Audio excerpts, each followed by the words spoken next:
T. It's so Hi. great meeting you today. It's nice to meet you too. You can take a seat.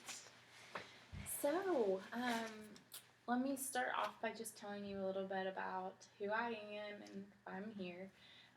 So my name is Katie Oliver, and I am a social work intern at the Community Law Office with the Public Defenders. So your attorney referred me because she said that you had mentioned some concern about assistance with housing and employment when you get released in December. Is that true that you had mentioned that to her? Yeah, that sounds right. Okay, so I'm not a total happy surprise. Yeah, I kind of knew that I was going to get to talk to somebody. I just didn't know when it was going to happen. Yes, and unfortunately, I mean, the situation being here at the detention facility, you're kind of at the beck and call of us just based on our schedules. So I understand right now it's 10 a.m. Is morning a good time to meet, or do you prefer the afternoons? Well, I actually was asleep when you called me, so it would be better if I could do the afternoons if that's possible. Okay, that's definitely possible. We can do that. So I'll plan on coming to see you in the afternoons, and hopefully you'll be more awake. Okay, sounds good. Like I said, our job at the community law office is to assist anybody who's in the criminal justice system, and we try to help people get out and stay out by connecting them with the resources they need and providing them with counseling while they're in detention and then while they're also out in the community. I'm here to be your partner and to see how we can assist you in whatever you may need. Does that make sense? Yeah, thank you. Okay, oh, you're so welcome. And then also I just want to touch on confidentiality because that's very important. So unlike other counseling offices, we do fall under attorney-client privilege because you are primarily working with your attorney. So all you need to do is just imagine that your attorney is sitting right next to me, and everything will be shared and kept between the three of us, unless, of course, you present harm to yourself or you present harm to someone else. Does that make sense as well? Yeah, okay. That makes sense. Okay, great. So now that we've got all of that settled, I do definitely want to address your concerns of housing and employment, but I'd also like to just take some time to get to know you and understand what you're currently dealing with. Okay. So do you mind telling me, how are you feeling today? I'm okay. I guess I'm just pretty tired because I haven't been sleeping well at all, and I don't know, it's just been like kind of down and feeling like, I don't know, just worried about a lot of stuff. So I hear that you're overwhelmed and not sleeping well. Yeah, and it's been pretty rough. Like I just feel like I haven't been even feeling very well just because I'm not getting a good night's sleep. It's just hard for me to fall asleep. I just have really bad thoughts and stuff. Has that always been the case, even when you were outside of the jail, or does that just start when you were in the jail? It's been going on for a while. I feel like it's like the past, couple weeks it's been pretty bad. And I don't really know why. It's just been worse. But yeah, it has been a pretty like recurring problem for me. Okay, so this is not new. Okay, well, so you're here, and you've been here for, I guess it's 4 months now, and it's my understanding that you chose to serve this 6-month sentence versus to do drug court, and that was a choice you made. Can you tell me a little bit more about why you made that decision? I just felt like I was kind of like hit rock bottom, and I thought that I just needed to really serve my time and just to see if it would help me, get clean and not resort to things that I was doing. And I felt like it was just time for me to actually make a change and be here. And now that I'm here, I feel like I can't really make a change, but it's just kind of like the way it is. So I'm hearing you say that you made that decision 4 months ago, and you wanted to change, and yet now you're feeling some barriers to changing. Mm-hmm. Yeah, definitely. I feel like there's some things that are just, it's kind of just how my life has always been. And so, I mean, like my life has always had just really hard times. And I feel like there's nothing I can really do to change it. So it sounds pretty hopeless. Mm-hmm. I mean, I don't know if I would say hopeless, but like that's definitely the way I'm feeling right now.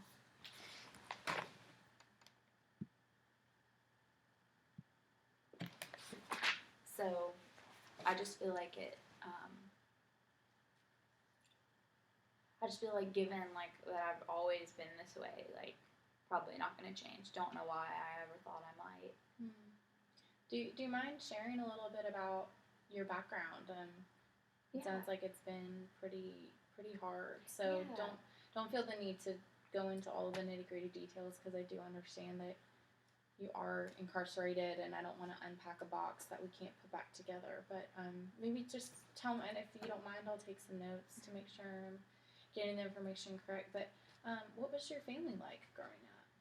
Well, I grew up with my great aunt, and she's like pretty much like my mother. And I grew up with my cousins, and grew up in Knoxville. Okay. And I it was I had some pretty hard things happen to me as a child. I was sexually abused by my cousin, and then I had my best friend who actually just really messed up stuff. And while I was at school, when I was really young, just touched me inappropriately.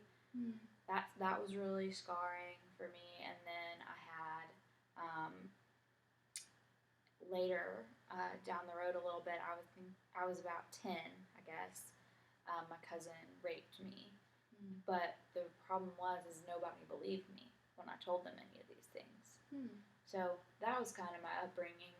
And then when I just really struggled with all of that, and had kind of like really bad flashbacks and just couldn't get over the pain. And then I turned to just kind of started using drugs. I started using marijuana, and then just kind of went into other things. And just because it helped me feel better, just took my mind off the pain, and it helped me sleep.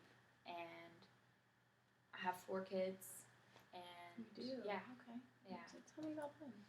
Well, the oldest one is 12, and then I have a 7-year-old and a 3-year-old and a 2-year-old.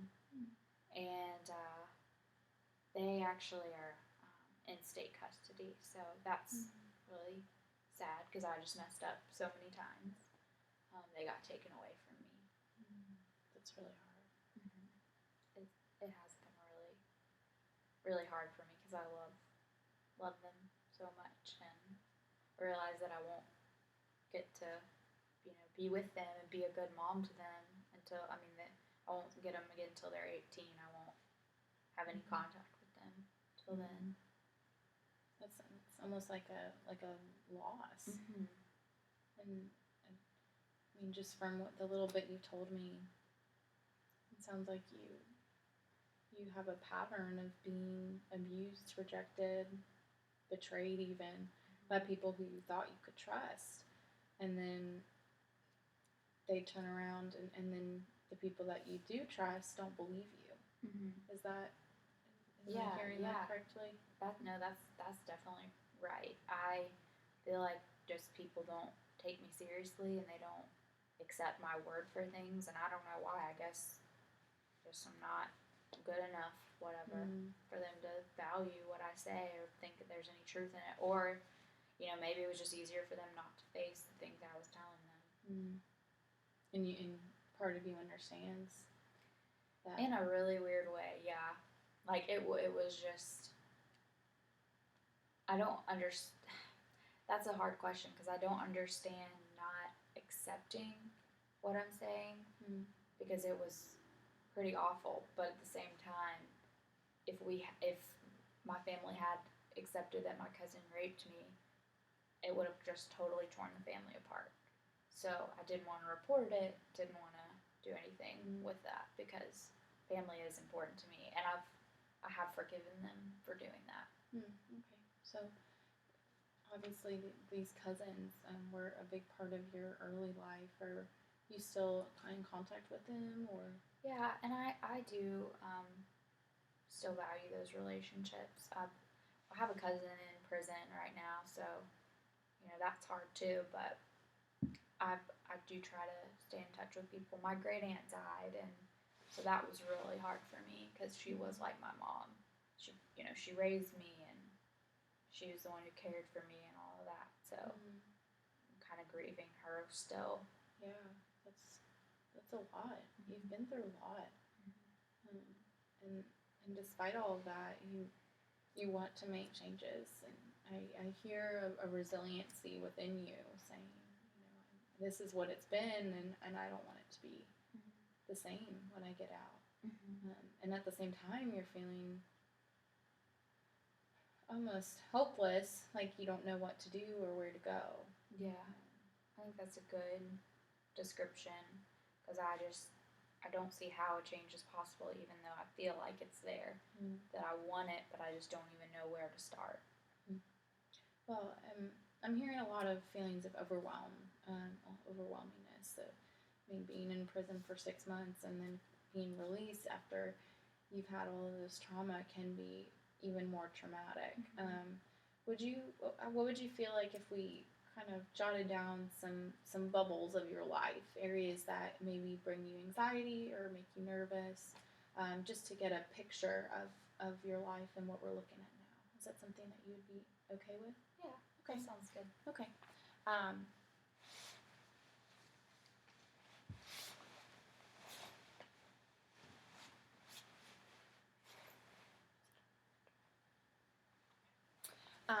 Okay, so here you are in the center, and you mentioned a history of trauma, so that's definitely something that is on your mind. What are some of the other things that you're feeling overwhelmed by? I think just I don't have really good relationships. Okay. So, is relationships something that you've struggled with, but you want to have healthier relationships? Yeah, I do. I don't know how to have that, but I don't even really know how to form like a friendship or anything. Okay. So we have the trauma, the relationships. What about a job or employment? Is that a concern? I definitely want to have a job and work towards something I enjoy, if that's possible. So even fun. So hobbies or interests. Yeah. Is something that you'd like to discuss as well. Well, this is a good place to start, and I understand that being in here with trauma, that's something very deep down, and I think that for the time being, that we'll kind of put that in a little box. But I'd like to talk a little bit more about relationships. So while you're in prison, what are your relationships like? What have they been like? I mean, I have a cellmate, but I don't talk to her at all, and don't really have anybody that I talk to. Okay, so you don't want to talk to them? No, it's not that I don't want to. I don't know how to the right way. Like, I feel like they would reject me if I tried to talk to them. So there's a lot of anxiety around engaging with people.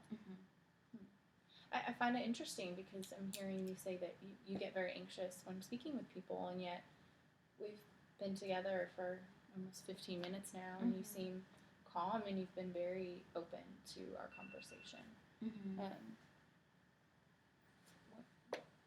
What do you think about that? I don't know. I guess that's a good sign that I can talk to you at least. So maybe that I could have a conversation with somebody better than I think. I don't know though. I can try. I could maybe try. Well, I mean, you're doing a great job here, and this is the first session. So maybe as we look towards next week, maybe what would it look like to start a conversation with your cellmate? I mean, maybe like ask her a question about her family. Okay, so you would ask her a question about her family. Mm-hmm. And maybe she would want to talk about that. Okay.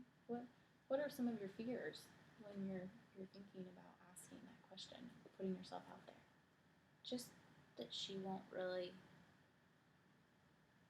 That she'll be like, "Why is this girl talking to me?" And I don't know. I just don't think she would be even wanting to have a conversation with me. So you feel like you don't even matter enough for someone to have a conversation with you? Yeah. Well, it's good that you know that that's where you're at, and you can acknowledge that anxiety and that tension. I would encourage you this week. I mean, if you don't end up doing it, there's no grade at the end of this. So, just if you feel up to it one day, ask your cellmate a question and just jot down some thoughts maybe after. I know that you mentioned earlier that you enjoy journaling. And so maybe just thinking about, okay, I was anxious and what happened? Did she bite you? Did she run away? What did that look like? I just get scared that I'll like zone out in the conversation. Okay. And that I won't really know how to respond even to what she says. That's another fear I have, I guess. But I guess it's like I could try to ask a question and just see how it goes. Yeah, I mean, I'm hearing in you a desire to try, and really, that's all anybody can ask for. And then our work together, we can discuss what ends up happening with that conversation, and then work together to practice in here in this session of how you can relate to people, because I am hearing that you crave those relationships. Yeah, I think that sounds about right. Okay, so earlier in the session, although we didn't do a scale, you seemed pretty hopeless. You seemed pretty hesitant that there was any hope. At this point, after discussing, some of the issues that you're struggling with, but then focusing on one, on a scale from 1 to 10, how hopeful are you that you will be able to have better relationships? Maybe like just in like terms of me being able to ask a question and to maybe try to have a conversation with my cellmate, maybe like a 7. Okay. Thank you for sharing that, and we can see how it goes next week, and we'll continue our relationship from there. Okay, that sounds good. Thank you. Thank you. Thank you.